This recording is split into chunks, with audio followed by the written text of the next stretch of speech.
Bueno, ya se leyó, darle otra lectura.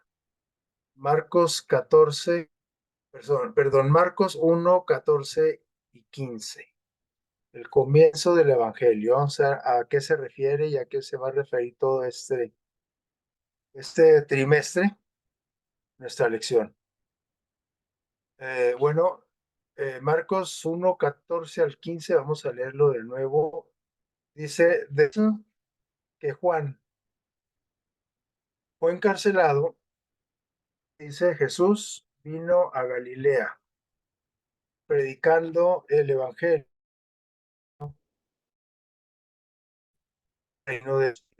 El tiempo se ha cumplido. El reino de Dios está cerca. Arrepiéntanse y este, el, el, el Señor Jesús, ¿sí? El tiempo se ha cumplido, arrepiéntanse. Pues que Juan fue encarcelado. ¿De quién? De Juan, ¿verdad? Capítulo 1, versos 14 y 15. Bueno, este es el estudio. En este trimestre vamos a estudiar eh, este, todo esta semana prácticamente es introducción al libro de San Marcos, pero vamos a ver de qué va a tratar o de qué trató esta semana. Dice aquí que el Evangelio de San Marcos, para empezar, tenemos que irlo conociendo. Más que el más chico, el más breve, el más corto de los cuatro evangelios. Recuerden que los evangelios son Mateo, Marcos, Lucas, Juan.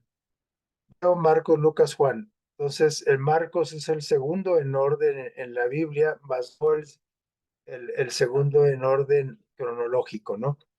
Según los estudios, hay evidencia de que el Evangelio de San Marcos se escribió primero que Mateo, que Lucas y Juan. Es en el tiempo, ¿sí? Alrededor se ha estudiado más o menos alrededor del año 60, perdón, sí, el año 60 después de Cristo se encontraron unos manuscritos, ¿verdad? Del Evangelio de San Marcos, pero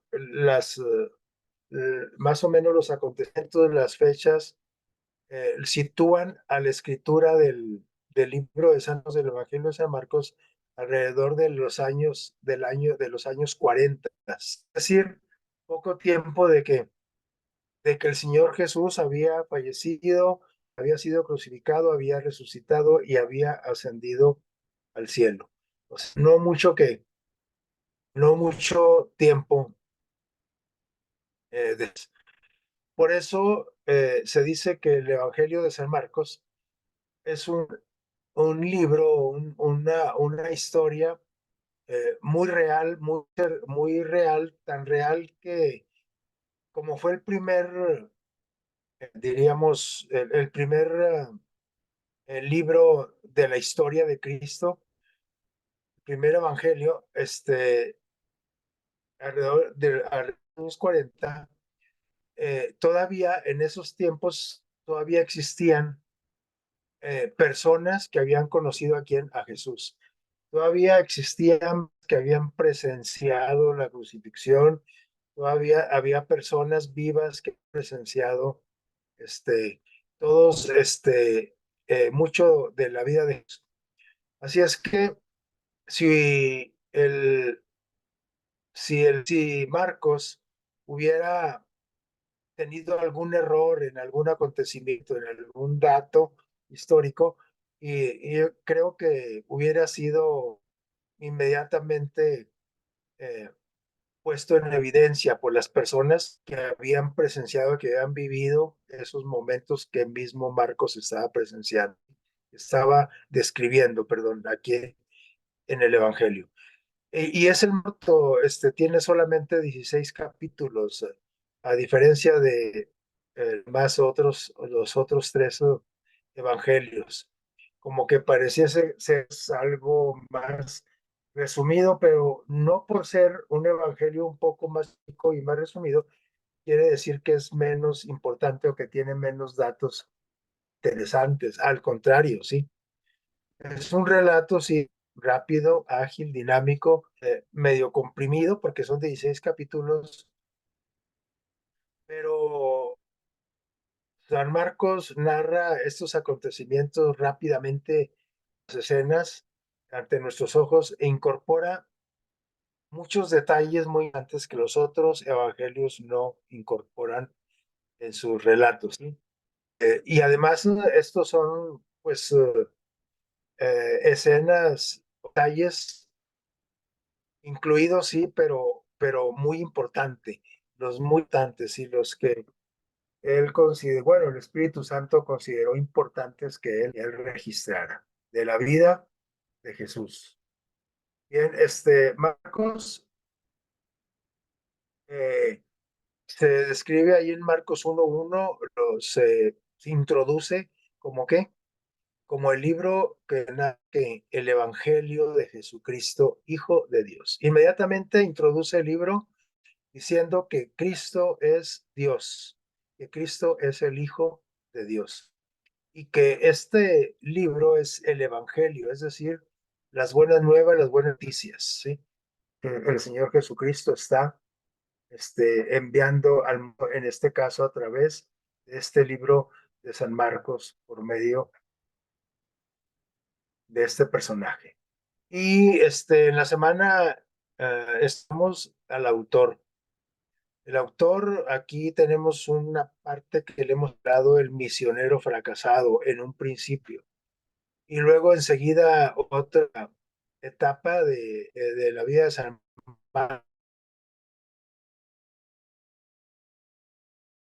Marcos, ministro útil. Sí,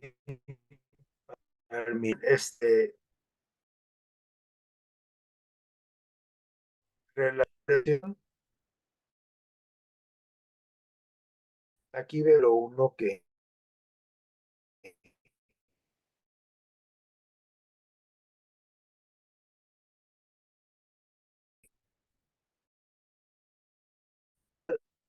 eh, vamos a conocer un poco más a San Marcos, ¿sí? O Juan Marcos, y una vez decimos que él es en realidad, Juan Marcos, ese personaje que se relata en el libro de los Hechos como un misionero como fracasado.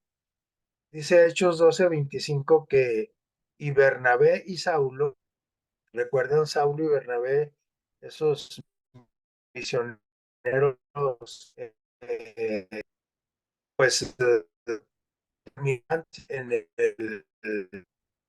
el evangelio de los primeros hizo a los gentiles, a los que no eran que judíos. Es decir, Bernabé y Saulo, dice aquí, cumplido su servicio, ¿sí? Volvieron, en esta ocasión está diciendo que volvieron de Jerusalén y llevaban consigo a quién, a Juan, el que tenía por nombre como Marcos. Entonces, el escritor de este evangelio es Juan.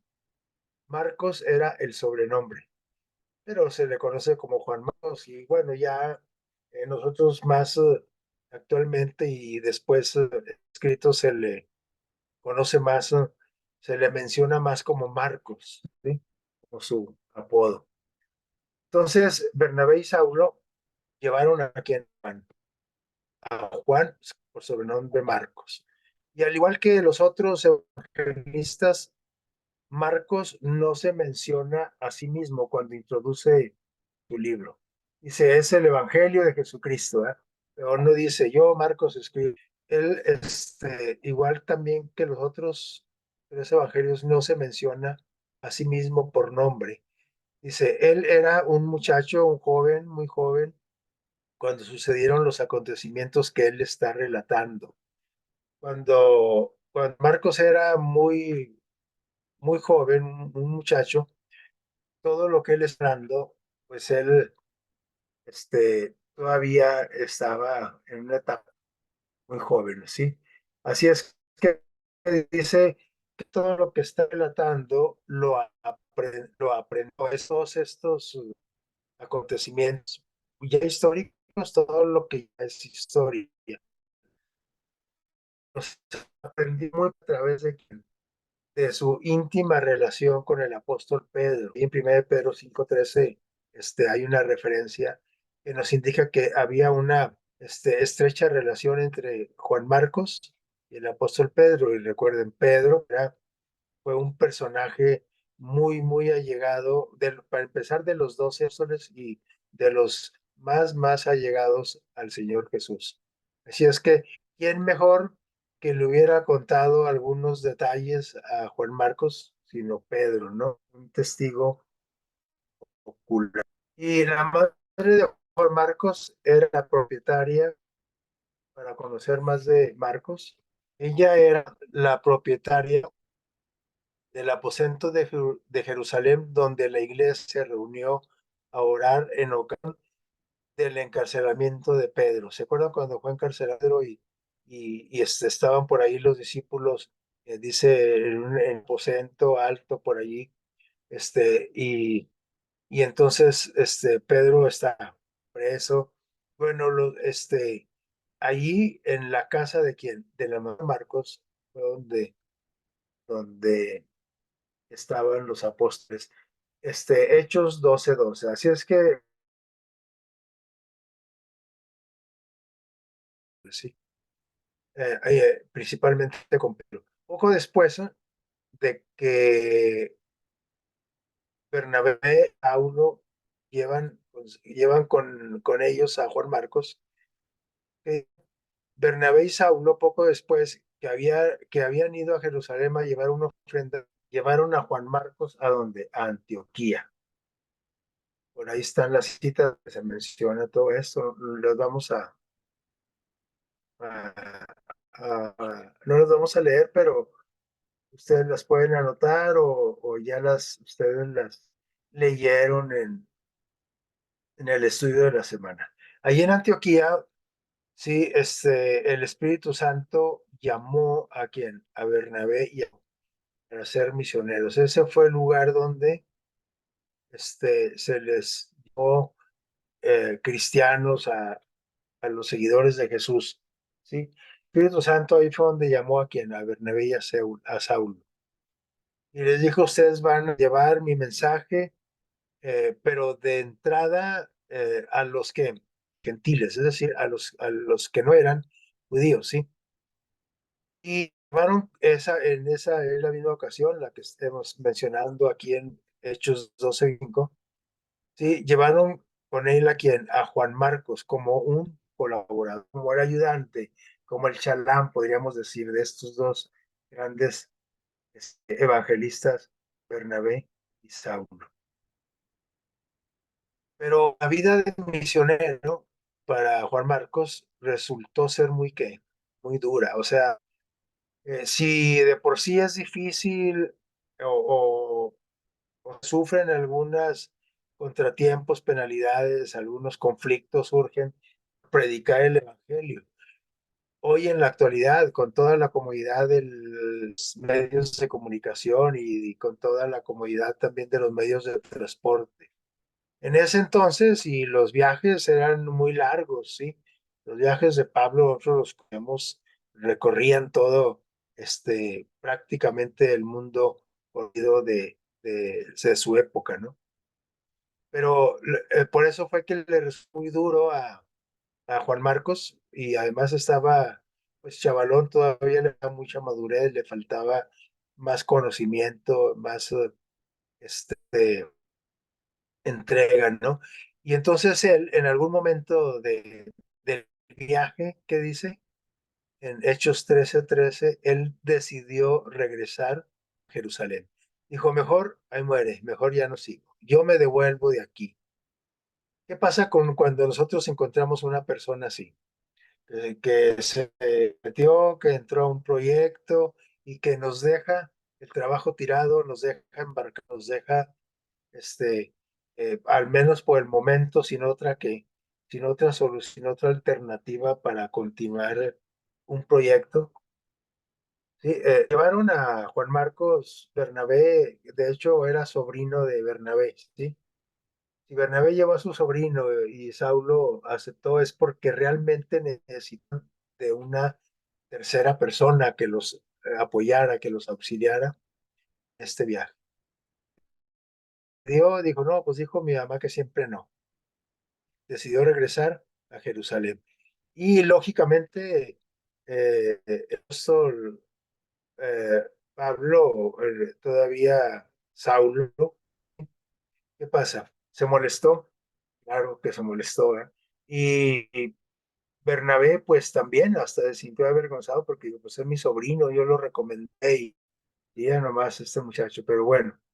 Hoy eso es común, ¿no? Hasta ese entonces la gente era de palabra y bueno, ya se me hace difícil, se hace duro, pero pues me aguanto, es que yo ya me comprometí.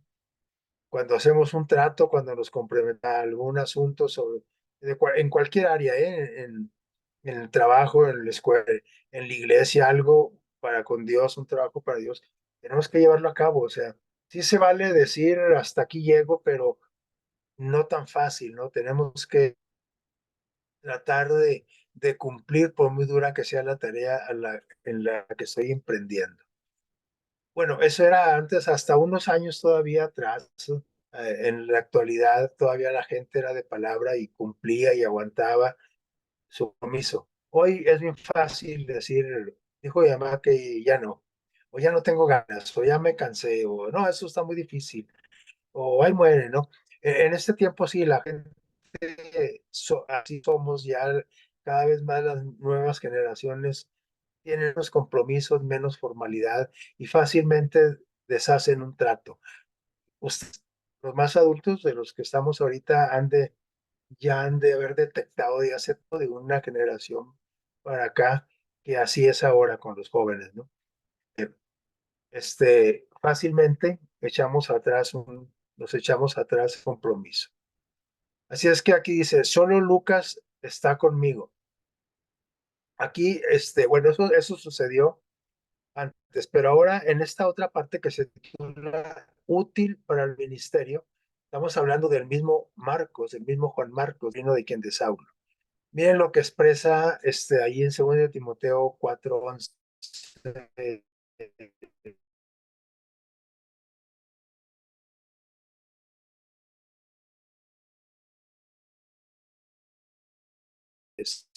Falta apoyo, ¿no? Dice, solo nomás Lucas está conmigo. Y le escribe a Teo, ¿sí? Uno de sus discípulos, de sus derechos, ¿no? Timoteo. Y le escribe y le dice, solo Lucas está conmigo. Por favor, dice, toma a quién, a Marcos, a Juan Marcos, a ese muchacho que una vez para atrás, y tráele que llévalo contigo, y tráeme porque me es útil para el ministerio. Entonces, ese discípulo, o más bien ese joven solo con el trabajo ahí a su tío Bernabé y a San Pablo. Ahora Pablo, después de unos años, ¿cómo le llaman? Útil para el ministerio. Quiere decir que Marcos, que nunca es tarde para retomar nuestros compromisos, para ser, para aprender, para crecer en conocimiento, para cambiar nuestro carácter, para madurar. O sea, nunca es tarde. Y entonces ahora, o sea, tanto que se molestó Pablo, pues ahora dice, es que me es necesario, me es útil, ¿no? Dice aquí, Hechos 15:36 al 38, que cuando Pablo propuso el segundo viaje, el primer viaje fue donde se regresó de sus 3 viajes misioneros, Pablo, parte del viaje a Roma, San, en el primero fue, y Bernabé en el primer viaje fue donde llegó a Marcos. Dice, pero ahora en su segundo viaje, ¿qué pasa? De primero se negó a aceptar a Marcos porque por ahí había su tío Bernabé dijo, pues vamos a llevarnos otra vez a Marcos. ¿Y qué dijo? Pablo, no, hombre, pues no viste cómo nos hizo,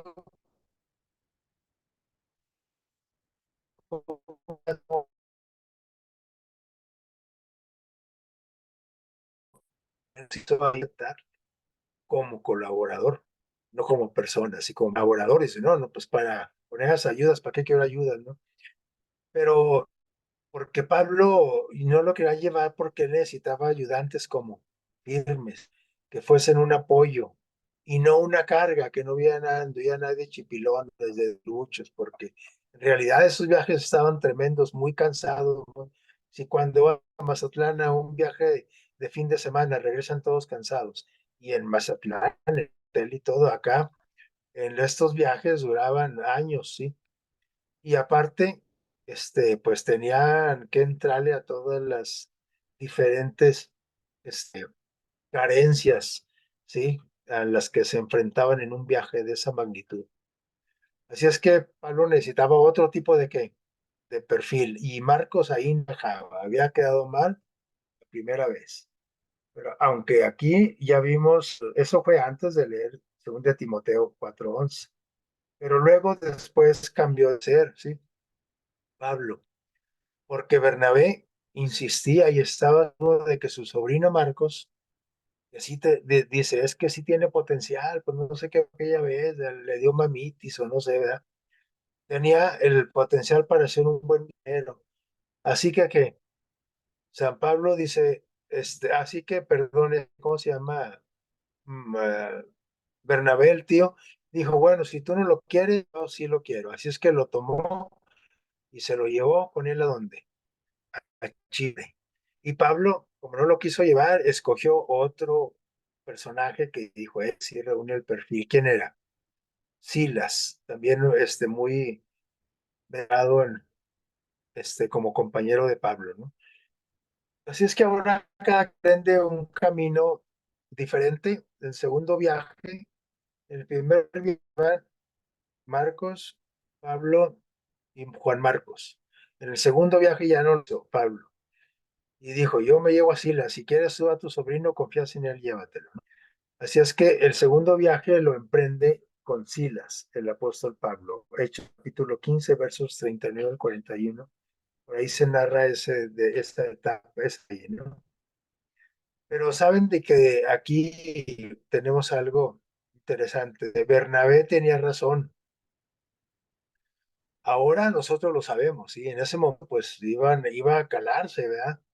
Iba a ver si es cierto que Bernabé tenía razón en que su sobrino tenía madera para eso, ¿no? Para un misionero. Y hoy lo sabemos por 3 referencias que Pablo hace de él en cartas. Pablo llegó a considerar a Marcos como, con el texto que tenemos, útil para el ministerio, un colaborador como eficaz. Y no solamente por ahí en 2 Timoteo 4:11, ¿sí? También en Colosenses 4:10, en Filemón 24, capítulo 20, verso 24, perdón, y 2 Timoteo 4:11, bueno, el 2 Timoteo 4:11 es el que tenemos arriba, el texto. En esos tres, Pablo está de acuerdo en que Juan Marcos, pues, puso las pilas, se puso a nivel, porque con Bernabé funcionó, que fue aparte de Pablo, y ahora Pablo se da cuenta de que sí es útil, ¿verdad? Por eso le dice Timoteo, agarra, toma a Marcos y tráelo contigo, porque me es útil que para el evangelio. Había madurado, había crecido en todos los aspectos. Seguramente, no seguramente, sino seguro que se puso en manos de quien de Dios y es Dios el que lo siguió, lo pulió, lo transformó. Lo digo que aquí colaboró su tío mucho, ¿no? Bernabé, un evangelista de mucha experiencia, pues lógicamente que aprendió mucho de él. También aprendió lecciones de Pablo en su primer viaje, aunque haya regresado, pues algo que aprendió de este gran personaje que fue Pablo, ¿sí? Gracias a esta segunda oportunidad, así es que recibió una segunda oportunidad, ¿verdad? hoy podemos disfrutar del apasionante relato del Evangelio de Marcos.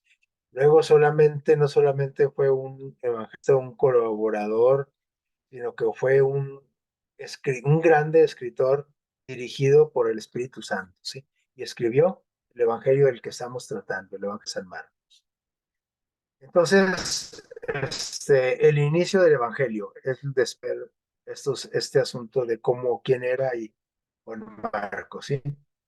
Vamos a entrar a lo que, a la parte del inicio del Evangelio.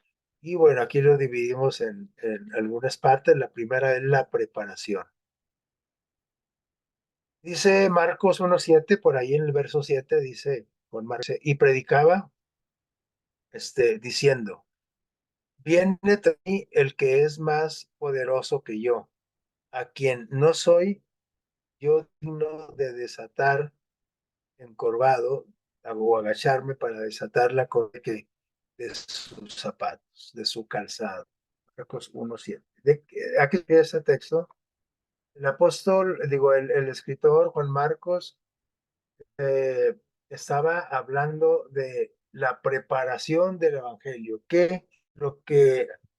el trabajo que se hizo antes de dar a conocer la buena noticia de que Jesús se sentara como el evangelio mismo, ¿no?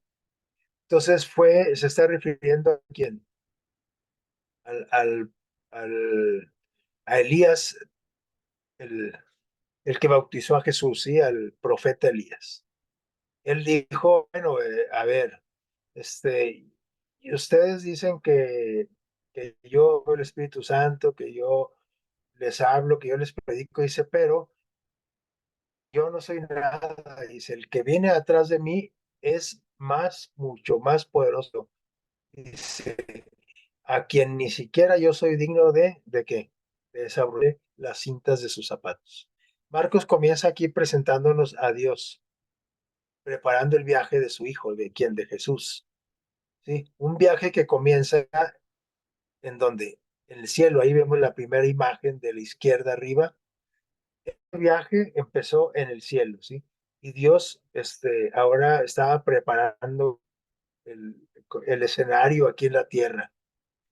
Pero ese viaje lo emprendió Jesús desde los atrios celestiales, dice, y lo iba a llevar ese viaje a dónde? Hasta la cruz, aquí en la tierra, para luego que ser bautizado y otra vez bueno, y luego todo su trabajo que hizo aquí en la tierra, la predicación, los milagros que hizo, para finalmente ser que crucificado y luego otra vez que emprender el viaje nuevamente a donde, al cielo y ser recibido donde inició su viaje en el cielo. ¿Sí? Este ciclo que vemos aquí en las imágenes, ¿sí? De la derecha. Así es que Marcos está presentando aquí a Dios y nos está yendo. Desde Marcos 1 y 2. También en Malaquías 3:1 nos menciona esto. Y en Marcos 16:19, también cuando Jesús asciende al cielo, ¿no? Entonces, dice, a ver, Dios está preparando el inicio del Evangelio. Y para eso utilizó a Elías, ¿sí? El predicador del desierto. Entonces, y Elías dijo, bueno, yo no soy nadie, y él anunció a quien, a Jesús, viene después de mí. Todo el trabajo que hizo Elías, dijo, él lo minimizó. Pues esto no es nada, ¿no? Es decir, yo solamente vengo a preparar el camino, es decir, a preparar a la gente para que recibieran al que venía atrás de él, es decir, a Jesús mismo. Era su primo, el Señor Jesús era primo de Elías, ¿sí? Para preparar este camino, Dios eligió a Juan el Bautista, ya dijimos, se le conoce como la voz en el desierto, ¿sí? Y en el mundo, ¿no? Conocido en ese entonces, llegó fama hasta los mismos gobernantes, ¿no? Marcos 1:3 y 63 también nos dice, habla de este asunto, ¿no? Y ahí está Elías bautizando a quien, a Jesús, ¿sí? Cuando dijo, ahí viene el que les anuncié, que les he estado anunciando. Él es el verdadero Cordero que quita el pecado del mundo y lo bautizó. Antes de que comenzara Jesús su viaje para dar su vida por nosotros, Juan paró el corazón, perdón, de las personas, dirigiéndolos a donde. Desde un decía, es que arrepiéntanse y bautícense, ¿sí? Para perdón de pecados, ¿sí? Antes de que apareciera Jesús, ¿sí? Cuando aparece Jesús, pues ahí lo vemos, dice, los preparó para recibir al Hijo de Dios, dice, más poderoso el mismo, más digno, y que bautizara con un bautismo más eficaz. Es decir, Jesús bautizaba con un bautismo más eficaz, el bautismo del Espíritu Santo, ¿sí? No solamente con agua. Así es que así empieza el relato de la historia en los evangelios, presentando a Dios como como preparando el viaje de su hijo, todo lo que iba a suceder con su hijo Jesús aquí en la tierra, ¿sí? Y bueno, ahí vemos, ya vimos el detalle del bautismo, ¿sí? Dice Marcos 1:9, aconteció en aquellos días que Jesús vino de Nazaret a Galilea y fue bautizado en el Jordán. Ahí vemos una imagen donde está siendo bautizado. Y Jesús comienza su viaje de forma espectacular, ¿sí? Su viaje aquí en la tierra. Dios Padre lo presenta como su Hijo y el Espíritu Santo ratifica, manifiesta su presencia en forma corporal. ¿Recuerdan? Dijo, dijo nuestro Dios, sí, la voz que oyó del cielo que decía, este es mi hijo que amado, en el cual siento complacido, siento contentamiento. Y el Espíritu Santo ratificando, manifestando a Jesús como un ser divino, como el Hijo de Dios, este, manifiesta su presencia del Espíritu Santo en forma de paloma, descendiendo en el momento que Jesús que sale de las aguas bautismales. ¿Sí? Jesús es presentado pues como una persona divina, como Dios mismo, como el Hijo de Dios, pero también es presentado como una persona humana, ¿sí? Es decir, Jesús era Dios y era hombre. ¿Cómo? Pues este es uno de los misterios de Dios que nosotros no entendemos, ¿verdad? Pero era necesario que viniera y además había sido prometido desde el inicio de allá en el Edén, Adán y Eva, cuando nuestros padres fallaron.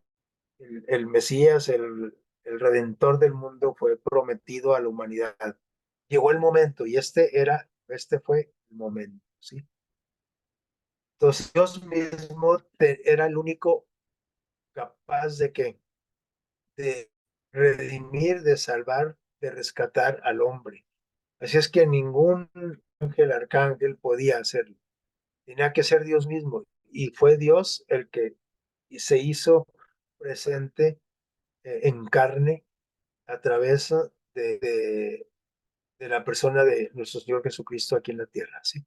Desde que nació Belén hasta conocemos toda su historia, ¿sí? Que es lo que vamos a ver precisamente en, en, en este evangelio. Entonces también es presentado como humano, ¿sí? Dice aquí Marcos 1:9, es bautizado por Juan y no que, y no al revés, es decir, no es Juan el que es bautizado por Jesús. Si Juan no se animaba a bautizar a Jesús, dice, ¿cómo yo voy a bautizarlo? Pues es el Hijo de Dios. Pero Jesús le dice, es que así conviene que se cumpla la palabra, ¿no? Que se cumpla la profecía. Porque en realidad el que debe haber bautizado a Juan, ¿quién era? Jesús, ¿sí? Como cuando en, el, en la noche antes de ser entregado Jesús, donde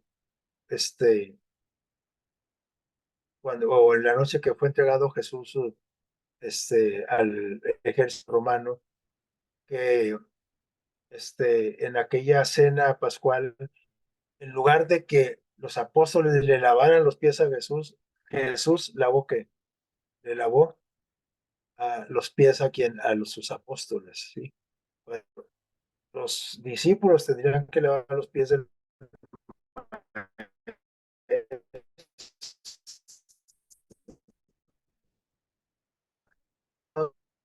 que Jesús había hecho y que tenía que ser de la humanidad.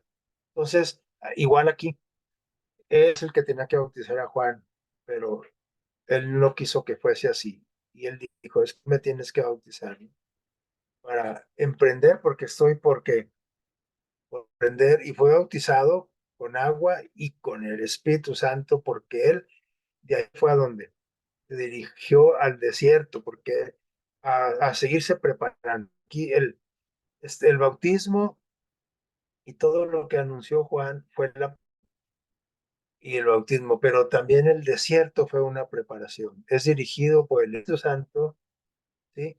Le indica que hay que ir al desierto como humano, como es persona. Jesús obedece la voz del Espíritu Santo y le dice, tenemos que ir al desierto a continuar con la preparación, ¿sí? Marcos 1:12. Marcos 1:13 dice, necesita estar a solas con Dios. ¿Y dónde? Pues en un lugar desierto, ¿no? En una ciudad no, en un pueblo tampoco, este, no sé, en la azotea tampoco, pues porque hay distracciones. Y eso que en eso pues no había las distracciones de ahora, ¿no? Así que nosotros también cuando vayamos a preparar para un trabajo especial para Dios, tenemos que buscar el estar a solas con Dios. Ni siquiera los niños deben de estar ahí, ¿no? Cuando es un trabajo especial para Dios. Se necesita estar a solas, solamente Dios, tú y Dios, ¿sí? Eh, a veces cuando oramos, pues oye la tele por acá, los gritos del vecino, el otro vecino que está trabajando por ahí en el taller y luego motocicletas afuera, los camiones, y todo eso son distractores, ¿no? Los niños llorando y etcétera, ¿no? Entonces, Jesús al desierto porque Él necesita, ¿sí? No quiere, necesita. Es forzoso que Él esté a solas con Dios. Y estando cierto, Él en esa comunicación directa con su Padre, se puso en ayuno también, ¿sí? Esa es otra forma de preparar un trabajo especial para Dios. No solamente oraba esos 40 días que anduvo en el desierto, sino que ayunó los 40 días, es decir, no probó alimento. Si hubiera sido yo, pues nos muero nomás que con la primera cena que me haga falta, ¿no? Una vez me dijo una paciente, no, dice, yo no puedo ayunar ni una comida, menos un día, menos, no, pues no. Y no quería ayunar, y es que tiene que ayunar porque para orar se le va a salir la comida por las tripas, le van a operar de las física y se le va a salir la comida por ahí. Le decía yo en broma, ¿verdad? Pero habemos algunos que no podemos saltearnos ni siquiera una comida, ¿no? El privarse de alimento en un ayuno no es para agradar a Dios. Creemos, ay, voy a ayunar para que Dios me cumpla este deseo. No. El ayuno para Cristo Jesús, para prepararse para que su mente estuviera despejada y esa plena comunicación, porque cuando tenemos el estómago lleno, no solamente estamos confusos y aletargados, sino que hasta dormidos nos quedamos, ¿no? Porque el proceso de digestión concentra toda la sangre en las acto digestivo y deja el cerebro con un déficit de oxígeno y de irrigación sanguínea, ¿no? Entonces, el ayuno, el propósito del ayuno es tener un contacto más claro, más pleno con Dios, ¿sí? Una mente más clara, ¿sí? ¿Por qué Jesús necesitaba hacer todo? Porque él sabía a lo que se iba a enfrentar y aquí empieza el lado ese del conflicto que irremediablemente nos trae cuando queremos emprender un trabajo para Dios, para la humanidad. Satanás que se interpone porque él no quiere que se cubra el trabajo al que hemos sido llamados, ¿sí? Y entonces tentado por Satanás, ahí Marcos 1:13, la segunda parte, dice, ve, tenemos el asunto cuando es tentado por Satanás. Y luego, además también enfrentó peligros físicos, ¿no? Pues él estaba en el desierto y no traía armas, estaba a expensas de que también, de todos los peligros que implica el andar en un bosque, como también en un desierto, como andar en un lugar X y sobre todo solos y en la naturaleza también presenta muchos peligros, ¿eh? En las mismas inclemencias del tiempo, el calor, etcétera, ¿no? Entonces, sin duda que el Señor Jesús, todo este asunto de después del bautismo y del desierto, fue una preparación para que, para empezar su ministerio, su trabajo aquí en la tierra. Si él ya era un adulto, joven, ¿verdad? Pero era un adulto. Él no empezó a hacer todo este trabajo desde la adolescencia, niñez, como algunas películas nos lo pintan. No, él empezó a la edad de unos 27 años, que fue cuando fue bautizado, ¿no? Entonces, él ya estaba como maduro a esa edad, ya una persona está madura emocionalmente, físicamente, etcétera, etcétera, ¿no? Mentalmente. Y dice que para reconfortarlo, pues lógicamente el Espíritu Santo, ¿no? Y Dios su Padre, en esa comunión, a través de ángeles, ¿no? Que también lo mandaban para reconfortarlo. Y nosotros podemos decir, ay, nomás a él lo reconfortaba Dios con la presencia de ángeles, que lo atendieran. No, también a nosotros, pero nosotros somos a los ángeles. Pero seguramente yo estoy convencido de que nuestro ángel de la guarda nos ha sacado más de 10, 15, 20, 30, no sé, pues a lo mejor algunos de nosotros hasta cientos, miles de veces nos ha librado de peligros Dios a través, utilizando a sus ángeles, ¿sí? Este, el Señor Jesús no fue la excepción, también los ángeles estaban para apoyarlo, como también están para apoyarnos a nosotros.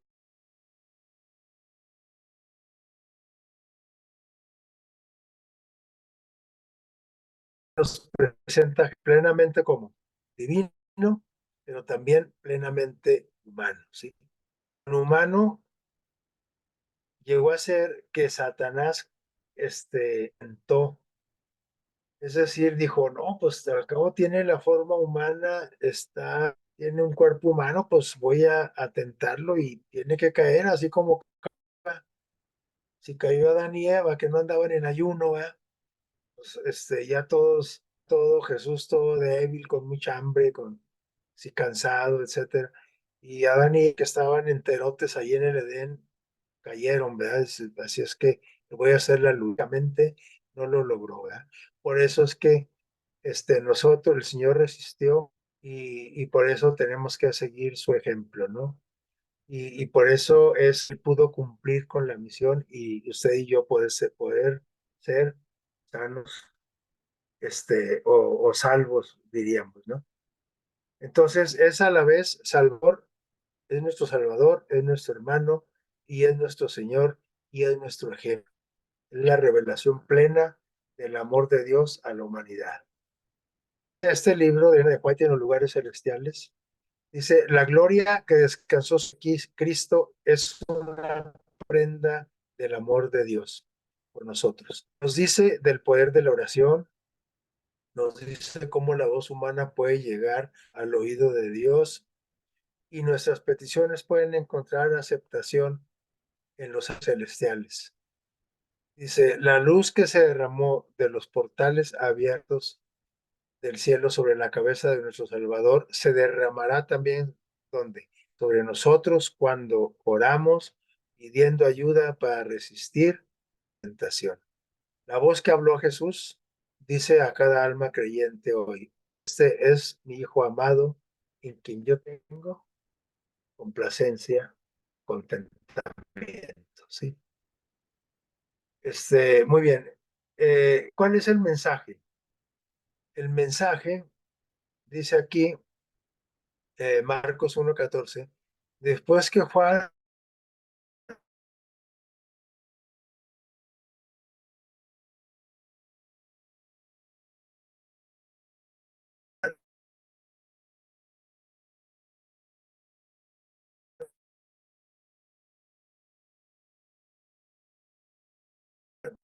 el predicar es el mismo de Cristo, el mismo de quien, de Juan el Bautista, el mismo de la primera iglesia, de los apóstoles, etcétera, el mismo de Juan, predicar el evangelio del reino de Dios, ¿sí?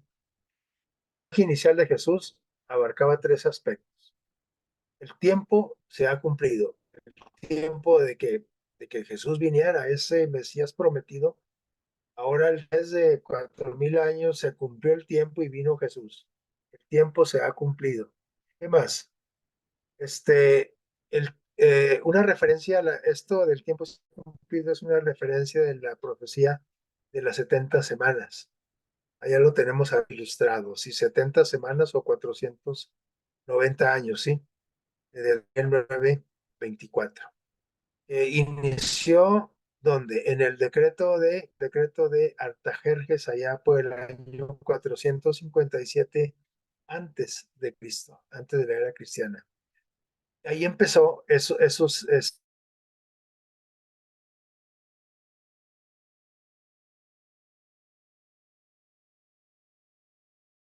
60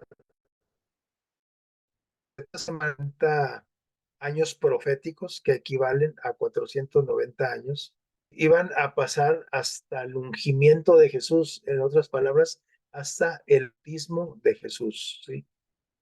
El bautismo de Jesús. Esto es algo más complicado que requiere de un estudio específico de esta profecía, no solamente aquí mencionamos a qué se refiere el tiempo se ha cumplido, ¿sí? Dice, al ungimiento del 450 hasta el ungimiento del Mesías iban a pasar 69 semanas. Allí por el verso 25 de Daniel 9, lo dice, 69 semanas. Es decir, 7 semanas más 62 semanas.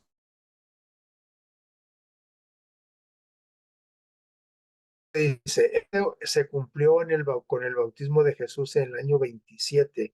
Ahí tenemos la imagen central de esas 5 imágenes que están arriba. La imagen central es el bautismo de Jesús. Eso fue en el año 27, cuando el Señor tenía de 27 a 30 años, ¿no? Entonces, pero esto ya después de Cristo, ¿sí? Es decir, por eso fue cuando Jesús tenía esa edad.